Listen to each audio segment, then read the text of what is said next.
Flies, কেমন আছো তোমরা? আশা করি ভালো আছো। আমি অনেক ভালো আছি। আসলে তোমাদের সাথে কিছু কথা শেয়ার করার ছিল। তোমরা সবাই জানো আমি আমার পরীক্ষা রেজাল্ট দেওয়ার পর আমার কাজিনদের বাসায় বেড়াতে গিয়েছিলাম। তো ওখানে আমি একটু অসুস্থ হয়ে পড়ি, যার কারণে আমি আর কি ভিডিও দিতে পারিনি। তাই আমি ডিসাইড করেছি এখন থেকে প্রতিদিন একটা করে ভিডিও দেব, যতদিন আমার কলেজের ক্লাস স্টার্ট হয় ততদিন। কিন্তু শুক্রবার আর শনিবার দিতে পারছি না, কারণ আমি একটু অসুস্থ, তাই আমার নিজেরও একটু রিকভারির প্রয়োজন। তো তোমাদের যদি ভিডিওটা ভালো লাগে তাহলে লাইক করো, কমেন্ট করো, আর চ্যানেল নতুন হলে সাবস্ক্রাইব করে দিও। সো আর কথা না বাড়াই, চলো ভিডিও শুরু করা যাক। ইয়োনো দুজনে ঝাড়ি খেয়ে চ্যাপ্টা হওয়ার জোগাড় আমতা আমতা করে বলল, স্যার আমি তো ম্যামকে বলেছিলাম, কিন্তু ম্যামই তো যেতে চাচ্ছে না। এবার জাঙ্কুক দৃষ্টি ঘুরিয়ে তের দিকে তাকালো। তে জাঙ্কুকের চোখে কিছু রাগের আভা দেখতে পাচ্ছে। মনে মনে তে ভাবছে, রাগ তো আমার করার কথা, আর উনি রাগ দেখাচ্ছে। আজ দেখবে, একটাও কথা বলবো না। তে মুখে কাঠিন্য ভাব বজায় রেখে গম্ভীর কণ্ঠে তেকে উদ্দেশ্য করে বলল, এটা রাস্তা, আশা করি কোনো সিনক্রেট করা ছাড়া আপনি গাড়িতে উঠবেন। গো তে। তের এবার রাগ নেমে সেটা অভিমানের রূপ নিল। আজ 3 দিন যাবৎ সে রাগ করে আছে, কই তাকে সুন্দরভাবে বোঝাবে তা না করে রাগ দেখাচ্ছে। সে যাবে না গাড়িতে। কেন যাবে সে? তে জাঙ্কুকের কথায় পাত্তা না দিয়ে নিজের মতো গটগট করে হেঁটে মেন রাস্তার দিকে চলে গেছে। সে যত দ্রুত সম্ভব রিক্সা করে বাসায় পৌঁছাবে। জাঙ্কুকও তার এমন আচরণের কারণ বুঝতে পেরেছে, তাই সেও ইউনাকে গাড়ির চাবি দিয়ে হাঁটা ধরলো তের পেছনে। তা একটা রিক্সা পেয়েও গেল। সে রিক্সায় বসতে বসতে তার পাশের সিটে থপ করে কেউ বসে পড়লো মনে হলো। সে ঘাড় ঘুরিয়ে তাকিয়ে দেখে জাঙ্কুক। জাঙ্কুককে দেখে সে নেমে যেতে নিলে জাঙ্কুক খপ করে তার হাতটা ধরে রিক্সাওয়ালা মামাকে রিক্সা চালাতে বলল। তে বেশ খানিকটা সময় জাঙ্কুকের হাত থেকে নিজের হাত ছাড়ানোর চেষ্টা করলো, অবশেষে না পেরে চুপ করে বসে রইল। জাঙ্কুক তের হাত আগের ন্যায় ধরে রেখে সামনের দিকে তাকিয়ে বলল, ওই ছেলেটার সাথে এত কিসের কথা আপনার? ওর মা আপনাকে বাড়ি ভরা মানুষের সামনে অপমান করে গেল, আর আপনি ওর সাথে এসে এসে কথা বলছেন কেন? তে আর চোখে তাকিয়ে গম্ভীর কণ্ঠে বলল, আপনি আমাকে ফলো করছিলেন কেন? আমি আপনাকে ফলো করিনি, গাড়িতে যাওয়ার সময় আপনাকে এমন কথা বলতে দেখেছি তাই থেমেছিলাম। তে আর কোনো উত্তর দিল না, শুধু চুপ করে রইল। জাঙ্কুক আবার প্রশ্ন করলো, আপনি আমার কল ধরেননি কেন? বাসার বাইরেও আসেনি কেন? আর ছেলেটার সাথে এত কথা বা বলছেন কেন? তীর আবার রাগতে মাথা চাড়া দিয়ে উঠল। সে বেশ রাগেই বলল, আপনাকে এত কৈফিয়ত দিব কেন? হু আর ইউ? আপনি কি আমার? কেউ না, কিছু না। তীর কথায় যেন হাজার ছুঁয়ে আঘাতের মতো যন্ত্রণা পেল জাঙ্কুক। কিছুক্ষণ চুপ করে থেকে রিক্সা চালককে রিক্সা থামাতে বলল। জাঙ্কুকের নীরবতায় তেও চুপ করে গেল। রিক্সা থামানোর সাথে সাথে জাঙ্কুকও রিক্সা থেকে নেমে গেল আর তেজি কণ্ঠে বলল, আমি কে তাই না? ওয়েট অ্যান্ড ওয়াচ, আমি কে তোমাকে হাড়ে হাড়ে বুঝিয়ে দেব। B ready. তারপর রিক্সা চালকের উদ্দেশ্যে বলল, ভালোভাবে সাবধানে ওনাকে পৌঁছে দেবেন। বর্ষার মাঝামাঝি সময় চারপাশের পরিবেশ বেশ শীতল। তে দাঁড়িয়ে আছে জানলার পাশে। বাইরে বৃষ্টি পড়ছে। তার খুব ভিজতে ইচ্ছে করছে, কিন্তু ভিজতে পারবে না, কারণ এই 2 সপ্তাহ যাবৎ সে বিছানায় পড়ে আছে। খুব অসুস্থতার জন্য বিছানা ছাড়তে পারছে না। আজ কোনো রকম উঠে জানলার পাশে দাঁড়ালো। তে ইদানিং খেয়াল করছে আশেপাশের সবকিছু তার বেশ সুন্দর মনে হয়। অনেকদিন বাঁচতে ইচ্ছে হয়। অবশ্য অসুস্থতার জন্য মাঝে মাঝে সবকিছু বিরক্তও মনে হয়। আবার একজনের সাথে কথাগুলো বসন্ত কাটাবে বলে বাঁচার ইচ্ছেও পোষণ করে। হঠাৎ এর কাঁধে কেউ হাত রাখলো। তে ঘাড় ঘুরিয়ে তাকিয়ে দেখলো জিমিন এসেছে।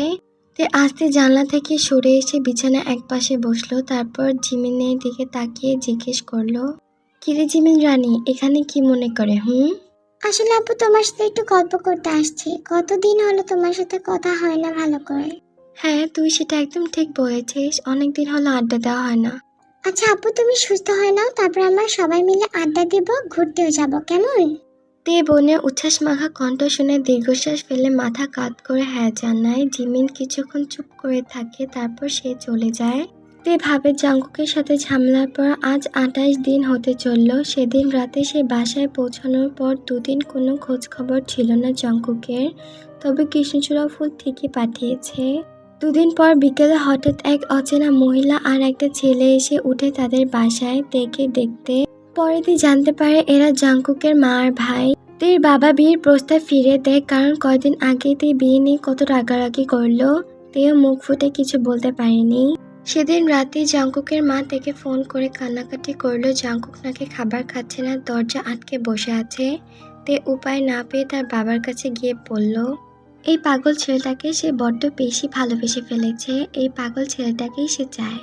তের পরিবার অবাক হয়ে যায় প্রথমে, তারপর সবাই খুশি মনে তের আবদার মেনে নেয়। সেদিন রাতেই ঠিক করা হলো আগামীকাল আংটি পরানো হবে দীর্ঘ 5 দিন পর।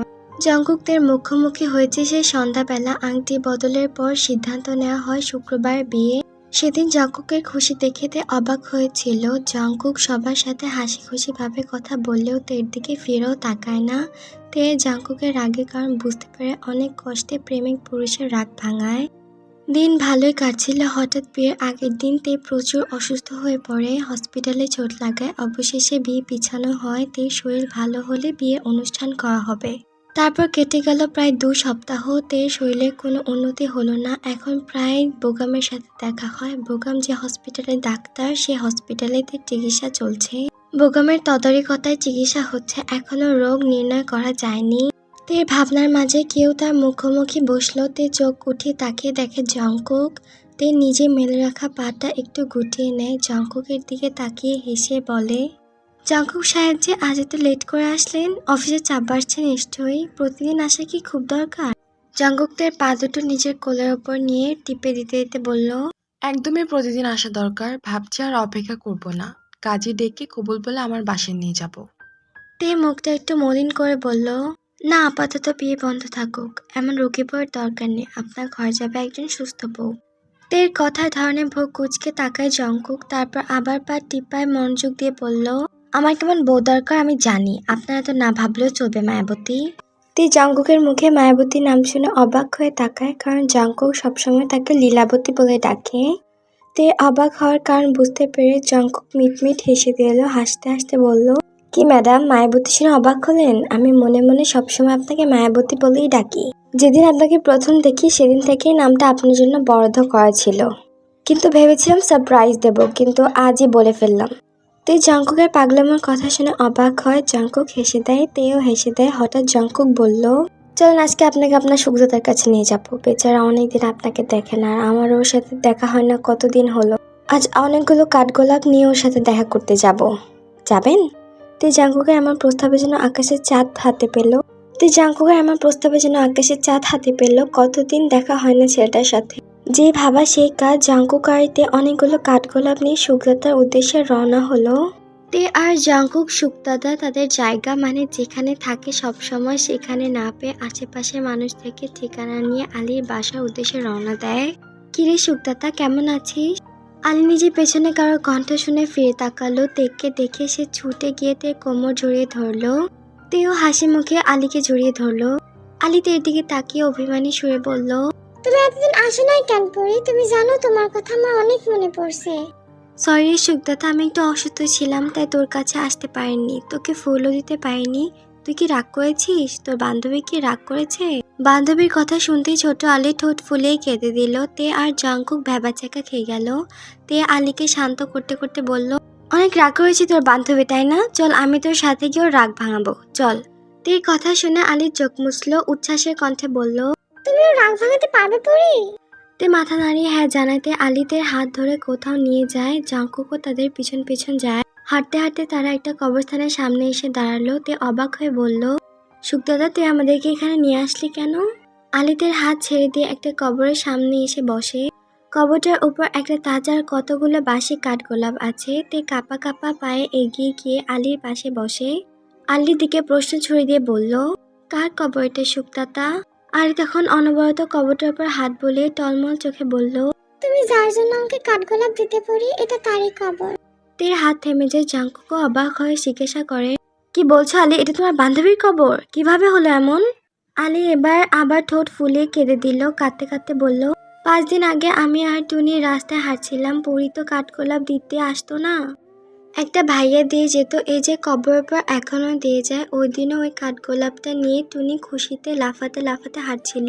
কাঠগোলাপটার হাত থেকে একটু ছিটকে পড়ে যায়। টুনি ওটা উঠাতে যায় একটা বড় ট্রাক। টুনির কাঠগোলাপ আর টুনিকে পিষে দিয়ে চলে যায়। কবরের উপর থাকা তাজা কাঠগোলাপগুলো দেখে আর সুখদাতার মুখে দুর্ঘটনার কথা শুনে তের বুকে যেন এক বিশাল পাথর চেপে বসলো। নিঃশ্বাস নিতে বড্ড কষ্ট হচ্ছিল। তার চোখের সামনে সবকিছু ঝাপসা হয়ে আসার আগেই জাঙ্কুক খেয়াল করলো তের নাক দিয়ে তাজা রক্ত গড়িয়ে পড়ছে। জাঙ্কুকের হাত পা অবশ হয়ে যাওয়ার উপক্রম। কোনো কিছু না ভেবে সে তেকে কোলে তুলে দৌড় দিল গাড়ির দিকে। পকেটে হাত রেখে দেখে গাড়ির চাবি নেই। উন্মাদের মতো চিৎকার করে ইয়নোকে ডাকতে ডাকতে সে তেকে পাজা কোলে নিয়ে হসপিটালের উদ্দেশ্যে দৌড়াতে শুরু করলো। শরীরের শেষ রক্ত বিন্দু দিয়ে ছুটছে জাঙ্কুক। বৃষ্টির পানিতে মিশে যাচ্ছে তার চোখের জল। অস্পষ্ট কণ্ঠে তে শুধু এতটুকুই বলতে পারলো, ছুটে লাভ নেই জাঙ্কুক সাহেব, আপনার মায়ের বুদ্ধি হয়তো আর। কথাটা শেষ করতে পারল না তে জাঙ্কুকের কোলে ঢলে পড়লো। জাঙ্কুক চিৎকার করে উঠল, লীলাবতী, লীলাবতী, কথা বলো। কথা বলবে না লীলাবতী? কিছু হতে দেব না তোমাকে আমি। হসপিটালের আইসিইউর বাইরে নিস্তব্ধতা। জাঙ্কুক করিডোরের মেঝেতে হাঁটু করে বসে আছে। তার চোখ দিয়ে অনবরত জল ঝরছে। হাত দুটো অনবরত কাঁপছে। তের বাবা মা জিমিন সবাই কান্নায় ভেঙে পড়েছে। ঠিক তখনই আইসিইউ থেকে বেরিয়ে আসলো ডক্টর বোগাম। তার মুখে বিষাদের ছাপ। জাঙ্কুক ছুটে গিয়ে বোগামের কলার চেপে ধরে বলল, আমার মায়াবতী কেমন আছে বোগম? বোগম শান্ত চোখে জাঙ্কুকের দিকে তাকিয়ে রইল। কি হলো, কথা বলছো না কেন? জবাব দাও, কেমন আছে আমার মায়াবতী? বোগম জাঙ্কুকের হাত দুটো নিজের শার্টের কলার থেকে ছাড়াতে ছাড়াতে বলল, জঙ্কুকদের ব্রেন টিউমার একদম লাস্ট স্টেজ ধরা পড়েছে। বাঁচানো অসম্ভব বললেই চলে। এখন অপারেশন ছাড়া আর কোনো রাস্তা নেই, কিন্তু এই অপারেশনে তের জীবনে অনেক বড় রিস্ক আছে। বাকিটা উপরওয়ালার হাতে। সেদিন রাতে হসপিটালের ঠান্ডা করিডোরে জাঙ্কুক সৃষ্টিকর্তার কাছে নিজের মায়াবতীর জীবন ভিক্ষা চেয়েছিল। প্রতিটি মনজাতি সে নিজের আয়ু তেকে দেওয়ার আকুতি জানিয়েছিল। দীর্ঘ 6 ঘন্টা একটানা অপারেশন শেষে যখন ভোরে আলো ফুটল, বোগাম ক্লান্ত মুখে আইসিইউ থেকে বের হয়ে আসলো। জাঙ্কুকের কাঁধে হাত রেখে একচিলতে হেসে বলল, God has granted your prayers. তে বেঁচে গেছে জঙ্কুক। Operation successful. তবে তাকে সুস্থ করতে তোমাদের অনেক দিন লড়াই করতে হবে। জাঙ্কুক আর নিজেকে ধরে রাখতে পারল না। করিডোরে মেঝেতে বসে ডুকরে কেঁদে উঠল। কেটে গেছে 3টি বছর। এই 3টি বছর মোটেও সহজ ছিল না। তের কেমোথেরাপি, তের থেরাপির যন্ত্রণা, চুল পড়ে যাওয়া, বিছানায় পঙ্গুর মতো পড়ে থাকা, সবকিছুতে তের পাশে ছায়ার মতো ছিল জাঙ্কুক। জাঙ্কুক এক মুহূর্তের জন্য তের পাশ ছাড়েনি। নিজের অফিস কাজ সবকিছু সামনে সে তের পাশে বসে থাকতো। তে যখন যন্ত্রণায় ছটফট করতো, জাঙ্কুক তার মাথায় হাত বুলিয়ে কৃষ্ণচূড়া ফুলের গল্প শোনাতো। জাঙ্কুকের এই ভালোবাসা আর পরিশ্রমের কারণে তে আজ পুরোপুরি সুস্থ। আজ বর্ষার এক স্নিগ্ধ দুপুর। তেদের বাড়ির উঠোনে বিয়ের সানাই বাজছে। লাল রঙের শাড়িতে থেকে আজ সত্যি কোনো স্বর্গের পরী লাগছে। মুখে কোনো মেকআপ বা সাজ নেই, শুধু কানের পাশে ঝুলছে রক্তজবা। কাজী সাহেব কবুল বলার পর যখন জাঙ্কুক আর তে মুখোমুখি বসলো, জাঙ্কুকের চোখ দুটো জলে ছলছল করছিল। এত বছরের লড়াই, এত কষ্টের পর আজ তার মায়াবতী শুধুই তার। জাঙ্কুক তের হাত দুটো নিজের হাতের মুঠোয় নিয়ে কানের কাছে ফিসফিস করে বলল, কষ্টের মেঘগুলো কেটে গেছে লীলাবতী, অনেক তো কাটলে। এবার সারা জীবন আমার কৃষ্ণচূড়া হয়ে আমার পাশে থাকবে তো?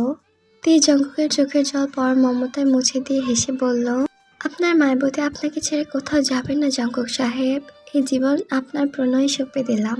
অনুষ্ঠানের এক কোণে বসে হাততালি দিচ্ছে বোগম। আছে সফল প্রেমিক হতে না পারলেও একজন নিঃস্বার্থ বন্ধু হতে পেরেছে। প্যান্ডেলের এক পাশে খোলা আকাশের দিকে এক দৃষ্টিতে তাকিয়ে আছে আলী, তের সুখদাতা। আছে নতুন জামা পরেছে, হাতে কাঠগোলাপ নিয়ে উদাসীনভাবে আকাশের দিকে তাকিয়ে আছে। হ্যাঁ, তে আর জাঙ্কুক তার সমস্ত দায়িত্ব নিয়েছে, কিন্তু সে আজও তার সে ছোট্ট বন্ধুকে বলতে পারেনি। তার এই স্মৃতিতে সে হাতে কাঠগোলাপ নিয়ে আকাশে সে উজ্জ্বল তারার দিকে নিষ্পলক চেয়ে থাকে।